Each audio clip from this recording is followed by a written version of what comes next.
All right, today we're taking a trip, not just across the globe, but deep, deep into the past. We're headed to southeastern Turkey, to a place that has totally flipped our understanding of the ancient world on its head. We're talking about Göbekli Tepe. You know, we've all been told a pretty straightforward story about how civilization got started. It makes sense, it's logical. But what if that whole story is just wrong? What if the beginning we thought we knew isn't the beginning at all? Okay, so to really get this, let's start with just one number, and it is a staggering one. 11,600. That's how old Göbekli Tepe is. 11,600 years. I mean, it's almost impossible to even wrap your head around a number that big, right? And this is where it gets absolutely wild. Think about the most ancient places you know. Stonehenge, right? The Great Pyramids in Egypt. Well, Göbekli Tepe is thousands of years older than both of them. Now listen to this carefully. The amount of time between Göbekli Tepe and the pyramids is longer than the time between the pyramids and us right now. Just let that sink in for a second. It's truly mind-bending. So the big question is, what is this place? How could something so complex exist so impossibly early in our story? Let's dig in and unpack the evidence.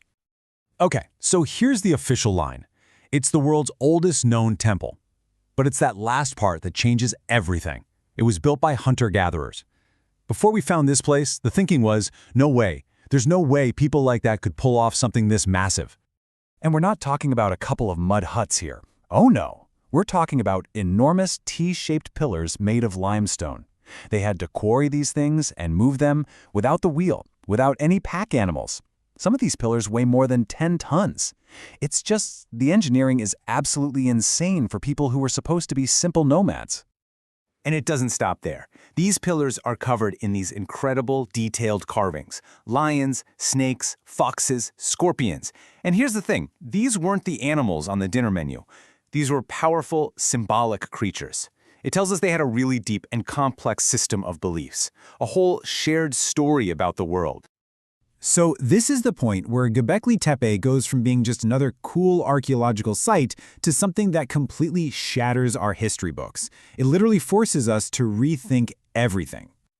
Okay, so here's the old theory. The story we all learned in school, right? Step 1, humans invent agriculture. Step 2, with a stable food source, we settle down in villages.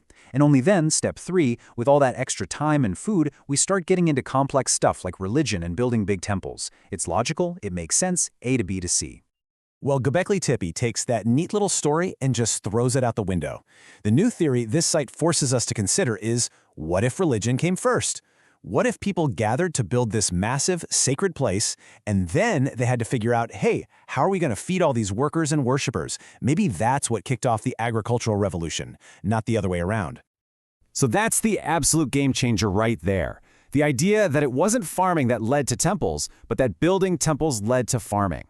It means that organized religion might not just be a feature of civilization, it might be the very spark that ignited it. So for all the answers Göbekli Tepe has given us, it's also thrown a bunch of massive new questions our way. And really, they all boil down to one simple, profound word. Why? Seriously, just stop and think about that. Why would these small groups of hunter-gatherers, people who are constantly on the move, pour so much blood, sweat, and tears over generations into building this? What on earth could have been so important? And you know what? Archaeologists are still debating this right now. Was it a temple, plain and simple, a place for ceremonies and worship? Or was it something more, like a social hub, a kind of ancient convention center where different tribes could meet up, trade, and form alliances? The honest answer is, we just don't know. But as weird as that is, it's not even the biggest mystery. Because after using this incredible place for over 1,000 years, the people who built it did something that makes almost no sense at all. They buried it. On purpose. Yeah, you heard that right. It wasn't destroyed in an earthquake, it didn't just fall into ruin.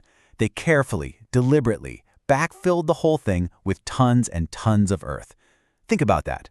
The effort to bury it was almost as massive as the effort to build it. And ironically, that's what kept it perfectly preserved for us.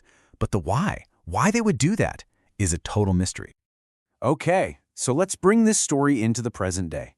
What's become of this amazing place? And how can we connect with this world that was lost for so long? Well, the good news is its importance is now recognized all over the world. It's an official UNESCO World Heritage Site.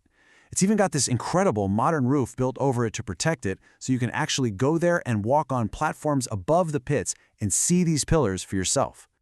And if you're thinking about going, and you should, it's an incredible experience. Just a couple of tips. It's best to go in the spring or fall when the weather is nicer. And definitely give yourself a good hour or two. You'll want the time to really take in the sheer scale of what you're looking at. You know, there's a quote that I think just sums it up perfectly. This is not just another archaeological dig. Göbekli Tepe is a window. It's a window that lets us look back over 11,000 years into our own past and see the moment our species changed forever. And that's really the thought I want to leave you with. If a place this important, this revolutionary, could stay hidden from us until just a few decades ago, it makes you wonder, doesn't it? What other secrets are still out there, just waiting under our feet, ready to change everything we think we know about ourselves?